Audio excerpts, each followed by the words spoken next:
Nos bastidores da obsessão, capítulo 6, no anfiteatro. Ante a proximidade do momento de nos dirigirmos aos sítios em que o Dr. Teófrastos labora, voltavam-nos à mente as lições fornecidas pelo benfeitor Glaucus em torno da história e das realidades da hipnose.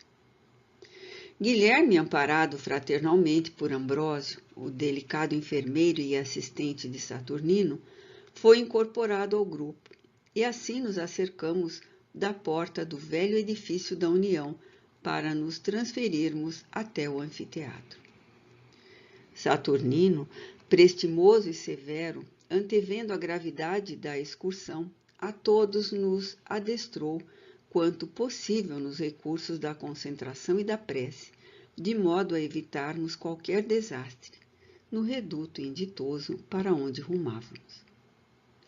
A tarefa, de grande realce, tinha como objetivo essencial conhecer os métodos de trabalho dos adversários da luz, de modo a elucidar os companheiros reencarnados e aplicar igualmente os antídotos compatíveis quando estes esclarecimentos viessem a lume. Sem dúvida, desde as primeiras horas do Espiritismo, mensageiros eficientes têm vindo à Terra oferecer esclarecimentos sobre as paisagens do mais além. E mesmo antes da chegada do Consolador, os informes incessantes chegavam aos ouvidos dos homens, advertindo-os sobre as realidades insofismáveis da vida. Aguardava-nos à porta singular veículo, semelhante às velhas seges, porém de maiores proporções, a qual estavam atrelados duas parelhas de corcéis brancos pelos belos espécimes de equinos, conduzidos por um cocheiro de meia-idade que nos saudou com discreta cortesia. Adentramo-nos no coche que partiu. As cortinas arreadas não nos permitiam a visão do exterior. O irmão Saturnino esclareceu que conhecia o local em que estava o anfiteatro, próximo à região pantanosa da cidade, em uma área deserta e não muito distante, que atingiríamos numa hora de viagem aproximadamente.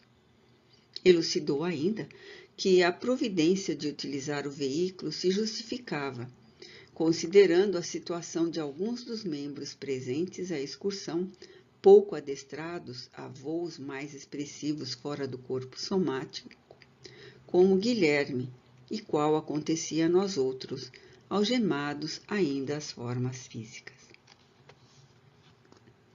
Convidados à oração silenciosa, procuramos mergulhar no oceano sublime da prece, de modo a contribuir com os recursos possíveis para o êxito da missão. Transcorridos mais ou menos o tempo previsto, escutamos bulha e altercações à nossa frente, quando então saltamos da condução, prosseguindo a pé. Havia uma multidão de entidades viciosas em atitudes repelentes, que dialogavam com expressões vis e ultrajantes. Entre elas, podiam-se notar diversos encarnados, perfeitamente diferenciáveis graças aos vínculos do perispírito ainda ligado ao corpo físico, que pareciam algemados a alguns dos desencarnados libertinos que os conduziam como se fossem escravos das suas paixões e de quem não se podiam libertar. Outros apareciam com carantonhas simiescas e o recinto tresandava putrefação.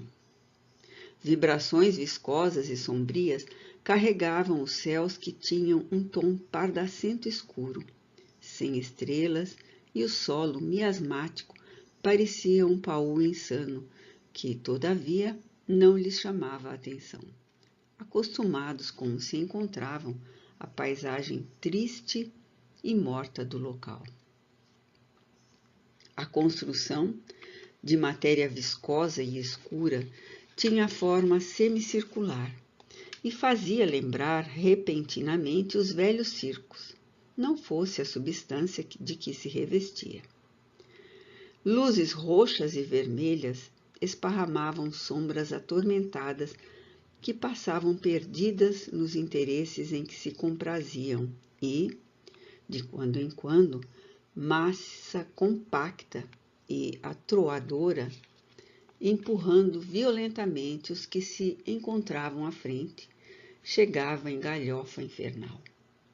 Dificilmente se poderia ver na terra espetáculo de tal natureza. E, todavia, estávamos na terra, um pouco fora das vibrações do mundo material, dentro dele, porém. Alguns guardas bufos e caricatos tomavam conta da entrada ampla, onde se encontravam assestados alguns aparelhos que faziam lembrar os torniquetes utilizados entre os homens, com a diferença de que, sobre eles, havia uma caixa retangular, que Saturnino informou ter a finalidade de impedir a entrada de espíritos que não pertencessem à Malta. Era o psicovibrômetro, que tinha capacidade de registrar as ondas vibratórias de todos os assistentes, denunciando, assim, quaisquer intromissões dos espíritos superiores. Ele, Ambrósio e Glauco, todavia, tomaram precauções especiais, de modo a transporem a passagem sem provocar qualquer alarme denunciador, através de um processo de imersão mental nas lembranças do passado, o que lhes diminuiria o registro vibratório. Além disso, penetrariam no recinto, logo mais, quando o número de frequentadores fosse muito expressivo, de forma que o aparelho ficasse impregnado de fluidos de baixo teor vibratório. Quanto a nós, os encarnados, e a Guilherme, não haveria problema.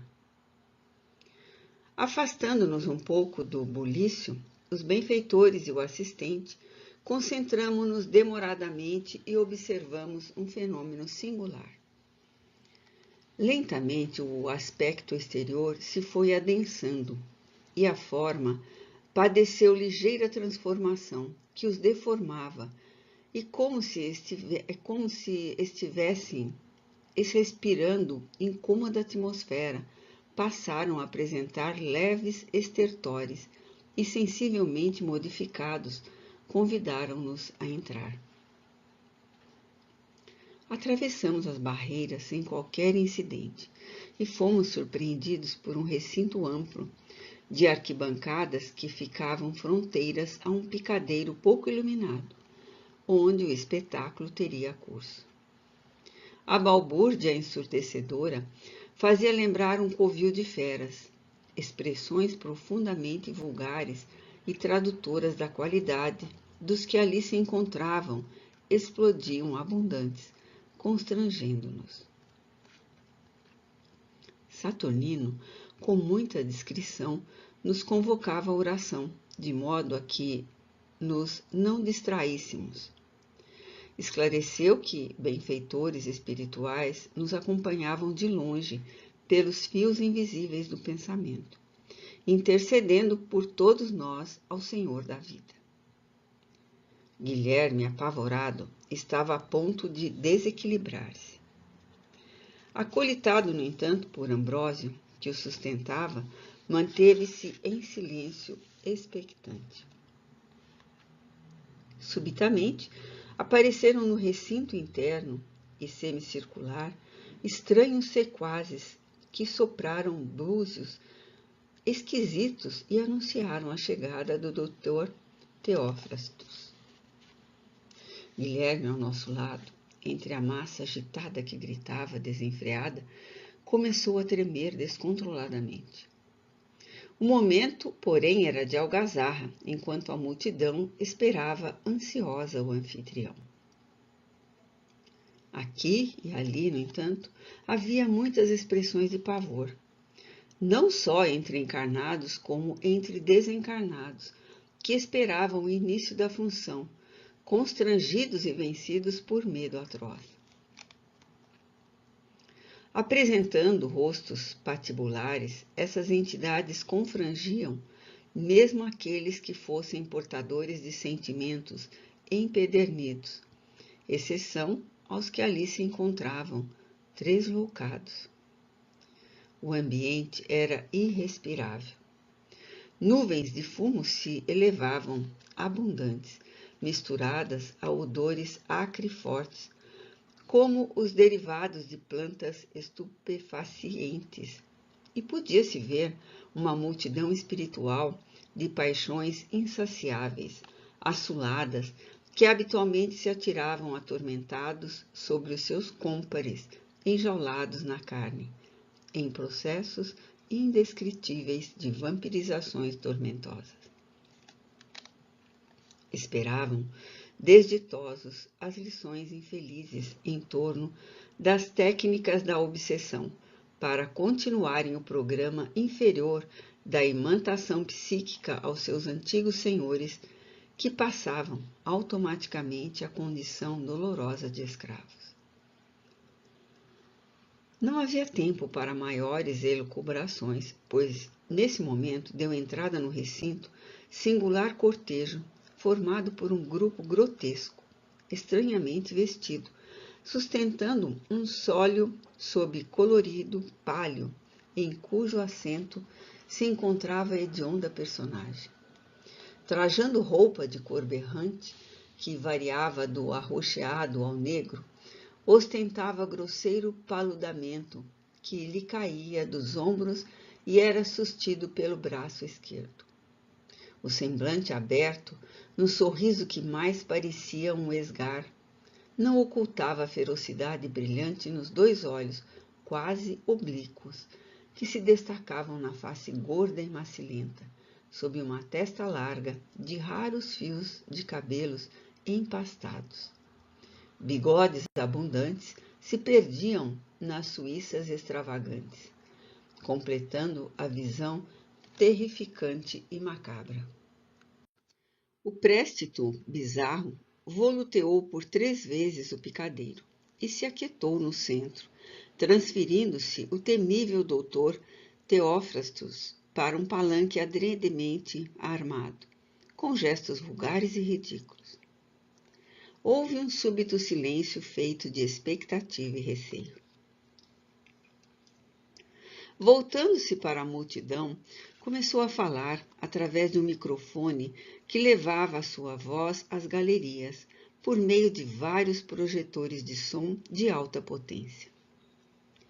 As palavras duras e impiedosas exprobravam os que se atemorizavam ante o cumprimento do dever da vingança, explodindo ameaças e exibindo toda a prepotência de que se supunha possuir. O silêncio era aterrador. Nenhum som, nenhuma galhofa, exceto, de quando em quando, alguns gritos de terror que partiam das arquibancadas. Temos hoje um caso de justiça, reticenciou. E para fazer-se mais temerário, apostrofou. Julgaremos uma criminosa que chegou da terra para nossos presídios há quase 1 ano.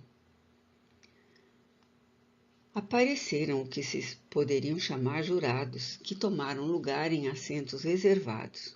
Um acusador, 2 testemunhas. Uma de lamentável aspecto lacerado e a outra apenas uma pasta informe, perispiritual, estiolada que mantinha uma cesta nauseante, foi colocada sobre uma mesa, em destaque, no centro do proscênio.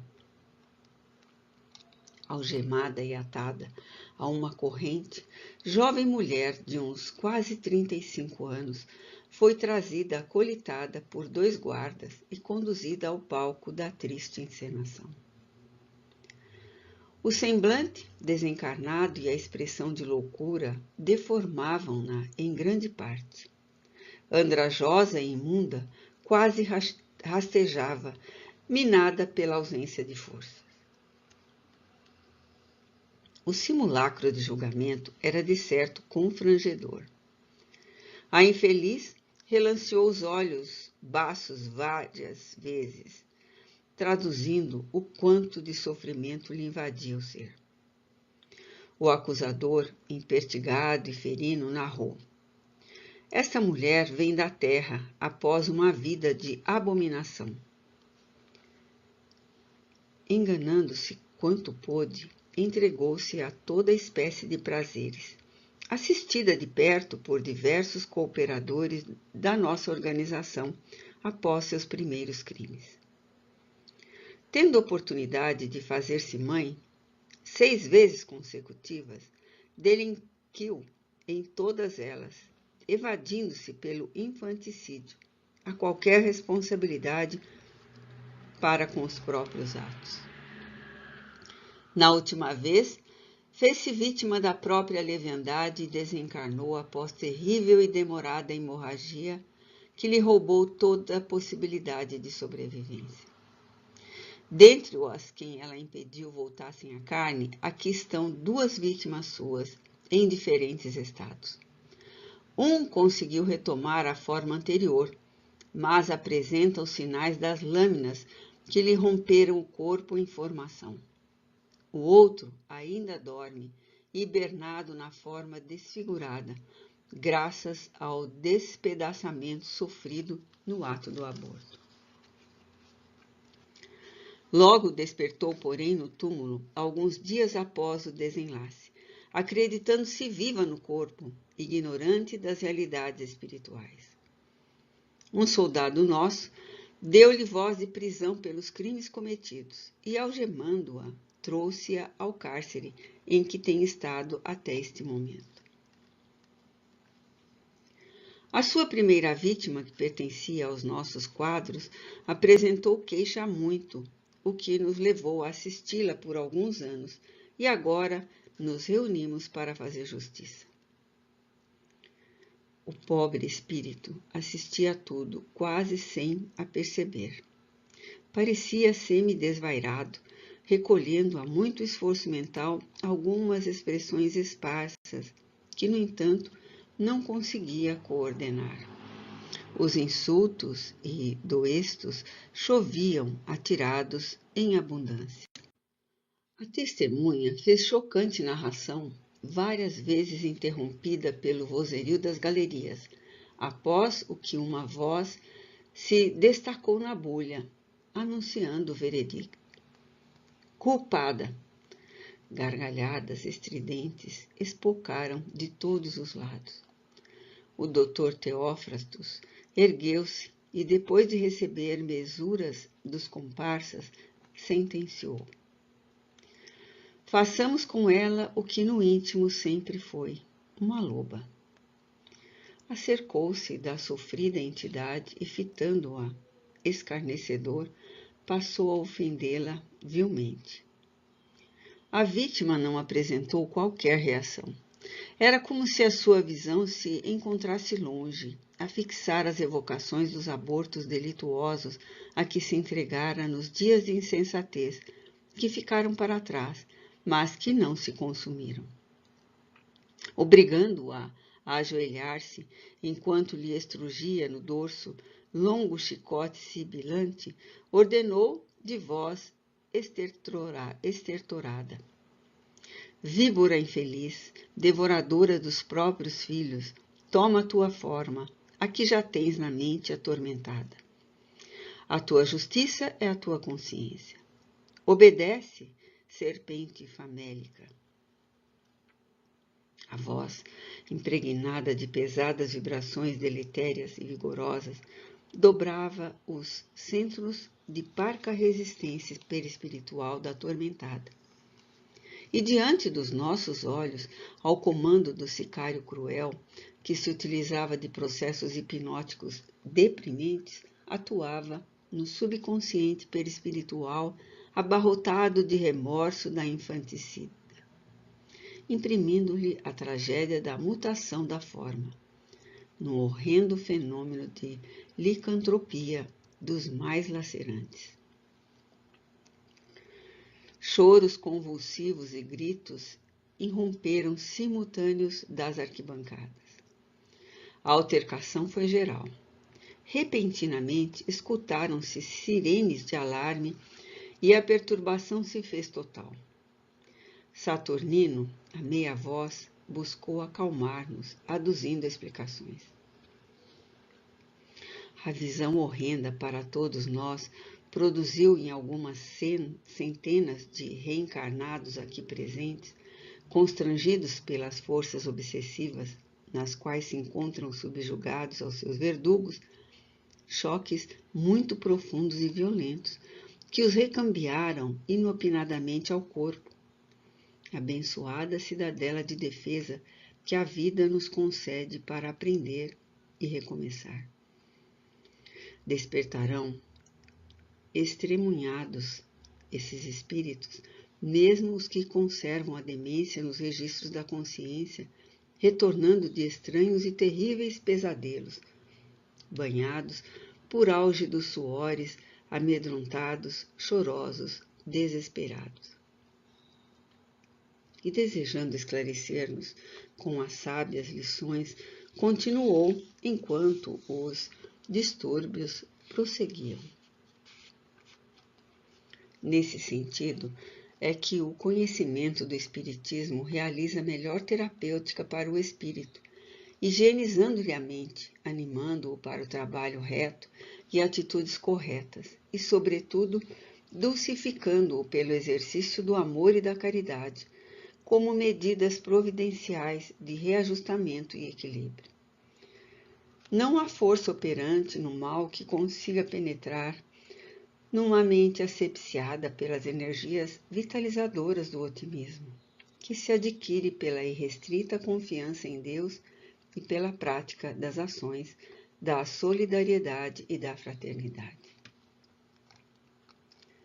E dando mais ênfase ao ensino, arrematou: aliando o esforço que cada um deve envidar a benefício próprio, a prece é a fonte inexaurível que irriga o ser, renovando-o e aprimorando-o, ensejando também, logo após, depurar-se, aplainar além dos reveses e tropelias, arrastado pelas sutis modulações das esferas superiores da vida, onde aure vitalidade e força para superar todos os empeços. Paulatinamente, a ordem foi restabelecida, conquanto a evasão dos encarnados fosse muito expressiva na busca desesperada de refúgio nos corpos. A cena estranha continuou por mais alguns momentos, e o atormentado espírito da mulher-lobo foi, por determinação do chefe, remetido ao interior para ser colocado em defesa do anfiteatro. Houve ainda algumas outras demonstrações de hipnose elementar e grosseira, porém, de efeito na multidão atônita, quando o espetáculo foi encerrado, após a saída do infame séquito e do seu Famanás. Um tanto deprimidos, saímos também, e voltando a respirar o hálito da natureza, quando chegamos à praça em que se encontrava a União Espírita Baiana, depois da jornada pelo mesmo processo, adentramo-nos para receber energias revitalizantes e esclarecimentos finais do vigilante benfeitor. Recompondo o círculo e carinhosamente recebidos pelos que ficaram, fomos concitados à oração, após que Saturnino, empenhado em esclarecer-nos, elucidou pausado. Aparentemente, os infelizes companheiros que mourejam no anfiteatro constituem segura organização a serviço do mal.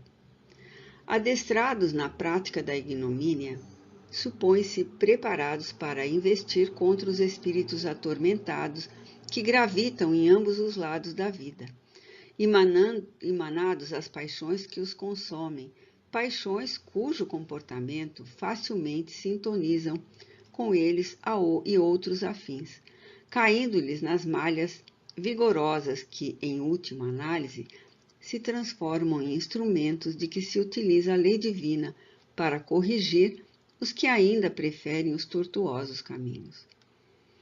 Muito tempo se passará até que as leis de amor, leis da vida, portanto, se estabeleçam em definitivo entre nós. Convém considerar que só o bem tem características de perfeição, por ser obra de Deus que é perfeito. O mal, engendrado pelo espírito atribulado, opera por métodos de violência, e dessa forma é falho, o que atesta a sua procedência.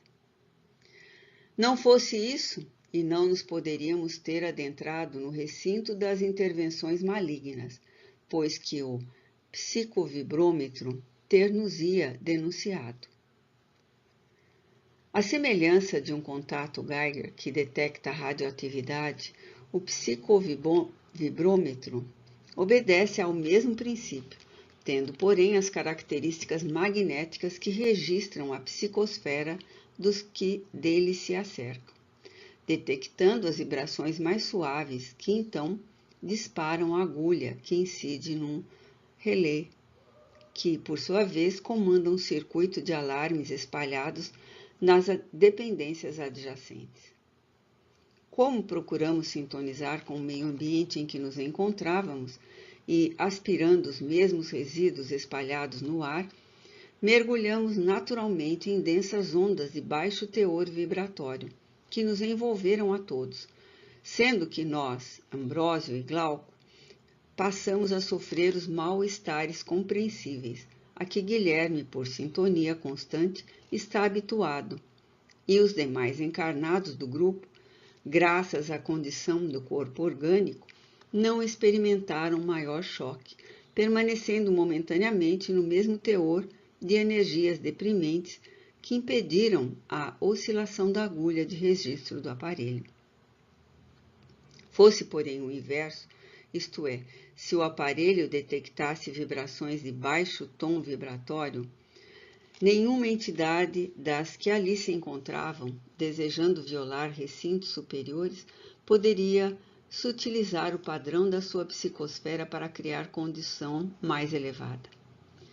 Sem dúvida que toda ascensão é lenta e áspera. Agradecemos, portanto, ao Senhor. Teremos ensejo de retornar ao anfiteatro oportunamente para prosseguir observações e tarefas, quando então o irmão Glauco desempenhará a função específica junto ao nosso irmão Teófrastos. Os trabalhos foram encerrados quando os primeiros raios da alva venciam a teimosia da noite. Reconduzidos ao corpo, particularmente, nossa pessoa conservou lembranças dolorosas e angustiantes. O dia nos foi de inquietação e distonia emocional, como se a noite nos houvesse ofertado cruéis pesadelos, de cuja visão confusa não nos podíamos libertar.